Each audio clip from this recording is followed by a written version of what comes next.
EPS, donc c'est éducation physique et sportive. Donc l'objectif c'est d'éduquer les élèves à savoir utiliser leur corps. C'est quand même la spécificité de notre enseignement. Clairement, on veut donner des pouvoirs d'agir, de savoir maîtriser son corps, puisque c'est à l'école qu'il faut apprendre cela, puisque peu d'élèves, en fait, si on regarde sur leur parcours scolaire, peu d'élèves passent par la case club sportif. Par contre, tout le monde passe par l'école. En fait, c'est déjà un enseignement qui n'est pas très valorisé. Ça apparaît pour beaucoup une matière annexe, alors qu'on sait que c'est un temps important pour beaucoup d'élèves, un temps privilégié dans le rapport aux autres élèves, un rapport à l'enseignant, donc du coup à l'école.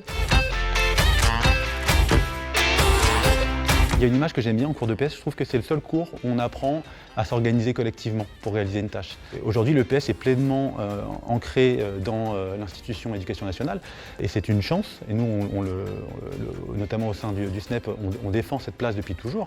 Et le SNEP a joué un rôle important sur la place de l'éducation physique et sportive puisque de nombreuses réformes ont visé à remplacer l'EPS par du sport. Alors c'est des différences subtiles, mais on ne fait pas la même chose quand on est en club sportif le mercredi, quand on s'entraîne avec ses copains et ses copines, qu'en EPS.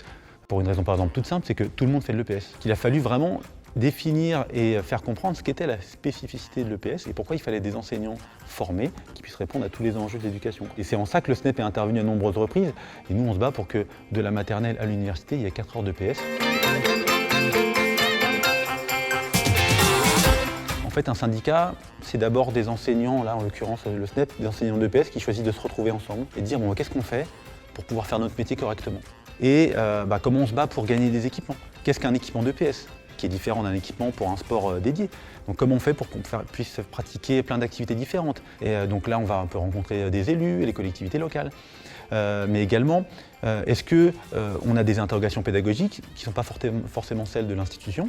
Je trouve ça absolument formidable aujourd'hui que des enseignants se rassemblent, soient ensemble au sein d'un syndicat et réfléchissent à leur métier, comment le transformer, comment répondre aussi, puisqu'il y a des nouvelles pratiques sportives qui émergent régulièrement, d'autres qui disparaissent. Donc il faut savoir écouter l'évolution de la société, savoir les besoins et surtout se former constamment.